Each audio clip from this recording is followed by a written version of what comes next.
So let's fly through King Sabata, dalindyebo tvet college campuses located in the Eastern Cape. And you can see on your left-hand side the natural harbour of Buffalo City and PE. And then right far on your right-hand side, you can see the natural harbour of Maputo, where all the ancient trade from Arabia and China and India came through. That's where the slave trade and the ivory trade happened. And in the middle, we've got this historical land of the Tembu.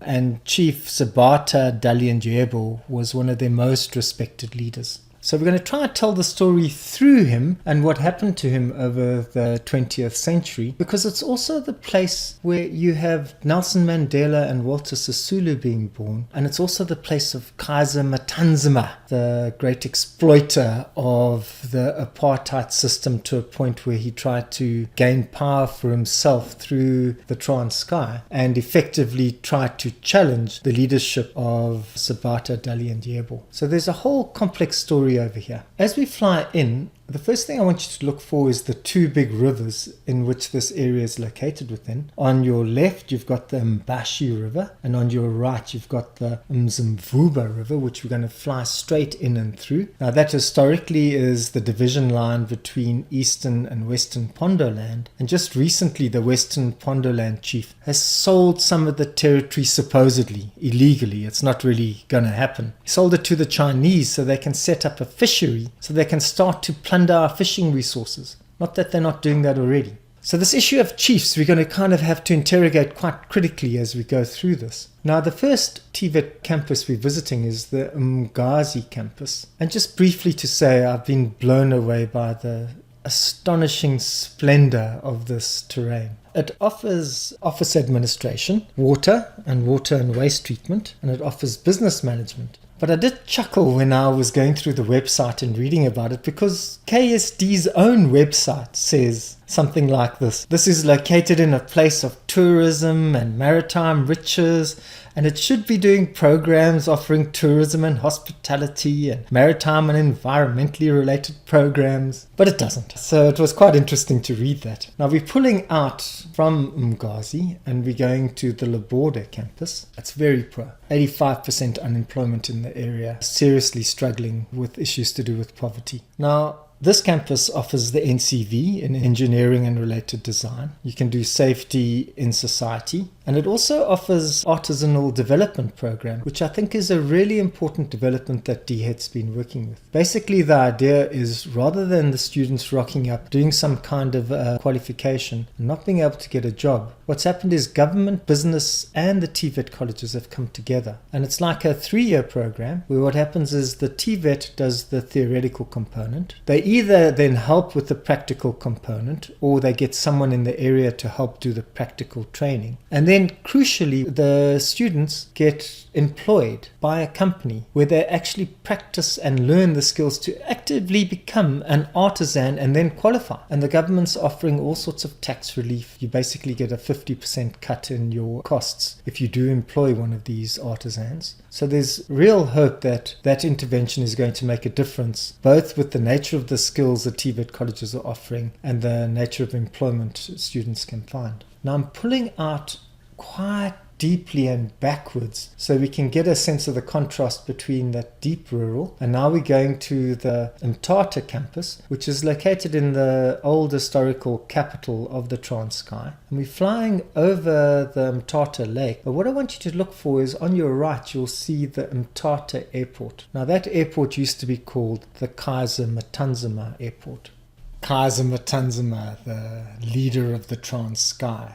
Historically, what happens is the Tembu kingdom has got different houses. You've got the dalindyebo house, you've got the Matanzima house, and you've got the Mandela house. Actually, there's 5 houses. Those are 3 of them. And what Matanzima did was basically used the apartheid state and the attempt for them to develop separate development. He exploited that to slowly but surely gain his own power base and whittle away the power of Sabata dalindyebo. A most unnoble attempt, I would say, and that's why his name's been stripped from the airport and why King Sabata dalindyebo has a municipality and a TVET college named after him. Now we're flying over the Mthatha campus, and this was one of the campuses the parliamentary group visited in 2018, and it's a good campus, but it's got issues. So the residence system should have over 1,000 students living there, but they've really struggled to get it going. It should have been built around 2008-9, but there's been enormous financial mismanagement, and the problem is the students are evidently squatting in there. There's 3, 4, sometimes 5 people per room, which is highly problematic. And what's happened as well is that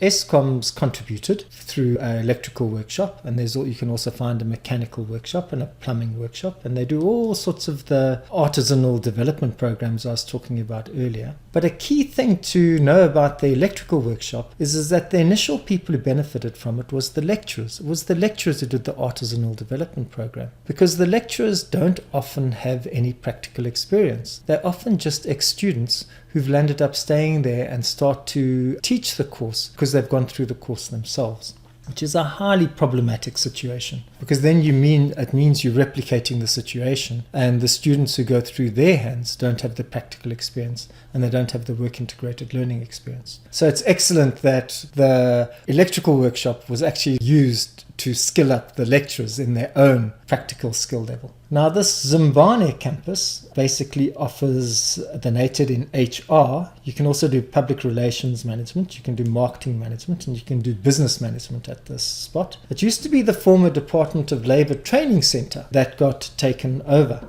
Now I'm going to pull out over this area, and as I do, I want to start to set up some of the history and the struggle that's gone on in the Thembu Kingdom to try and make sense of the difference between, on the one side, King Sabata dalindyebo, on the other side someone like Matanzima, and on the third side someone like Mandela. And it's quite nice to start off by taking a look at the Nqobo campus, which we're flying to now, because actually that was the birthplace of Nelson Mandela's first wife, Evelyn Mase. Walter Sisulu was also born there, by the way, as was A.B. Zuma, one of the old presidents of the ANC. So it's got an enormous historical value to the place. It's incredibly beautiful, caught between these circle of hills, and the town itself is reputed to be incredibly beautiful. The campus itself basically does NCV in primary agriculture, which I think is really important for this kind of area. It does office administration,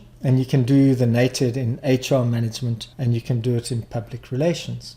And I often wonder what a TVET college in this kind of a zone should do. Should it do a program which enables the person who goes there to contribute to the local community through some kind of skill that's needed? Or should it be a place that gives you a kind of a qualification which enables you to leave and go into a city and find work, find an occupation which is more highly paid and offers you a different life? And I think that's a key area in a place like this. Now, this whole area, as we pull back, you'll see, was also the birthplace of Nelson Mandela. So you've got Walter Sisulu, you've got Oliver Tambo a little bit further down, and you've got King Sabata dalindyebo staying in this area as well. And interestingly enough, just to say that it was Sabata dalindyebo's elder brother who looked after Nelson Mandela when he was younger, when his own father died. So we're flying over those areas. I've marked them for you on the one side. And we're going to fly through to the Ntobokozuku campus.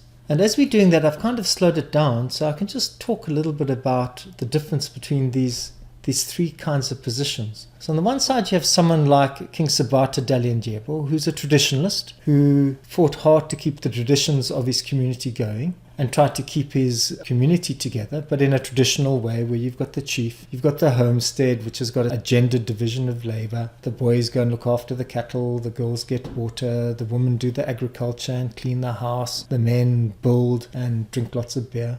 And then on the other side, you've got someone like Kaiser Matanzima, who was an exploitative person who took advantage of whatever the current conditions were. And we have that even today operating. You've got big companies who are destroying the environment, but they offer all sorts of possible employment with lots of money. Are you a person who kind of exploits that kind of space and does that kind of work? Or are you someone like Nelson Mandela, whose vision is to actually transform the conditions that you're within to address inequality, to not step away from learning a specialization. Nelson Mandela was an excellent lawyer, but at the same time to have a transformative vision of justice which you're working towards as a part of your vision. And I think those three positions actually catch some of the tensions of what the KSD TVET college campuses are going through. And so here we have the Ntabozuku campus. Now it's at Kora, or Elliotdale as it used to be called, and it's not too far from the Nkanya Beach and from the Haven Beach Resort, which is also along the Wild Coast. It's got a good student residence. It started to make slow progress in the placement of students, although there's not too many industries they can go to in the area. It does education and development, it does transport and logistics, human resource management, and financial management. So let's fly to the Wild Coast, one of my favorite places in the whole of South Africa. You got these huge and gorgeous rivers with backpackers where you can stay cheaply. That's the Kora River. You've got Hole in the Wall with its astonishing waves coming crashing through the mountain. You've got Coffee Bay with all sorts of exotic and interesting things you can do there. You've got the Mthatha River, which runs all the way up to Mthatha, and then nestling just on the eastern side, you've got the beautiful Mdumbi River, which is absolutely secret and astonishing, and there's a backpackers, you can stay there as well if you want a cheap holiday. And just on the other side of that we get the Mpuzi River, and on the Mpuzi River is our last campus. This campus does do things like hospitality. It does do travel and tourism. That's on the NCV. And then in the native program itself, it offers hospitality management and tourism management. But you know, there's subsistence fishing going on here. There's subsistence agriculture going on here. And I can't help but feel that those kinds of programs would be really worthwhile in an area like that. So let's get one final vision of the KSD TVET colleges with the Mthatha River running right down the middle of this land, going all the way up to Mthatha, named after the Mtati tree, which actually when you cut it, it makes you sneeze. So it's often called sneeze wood.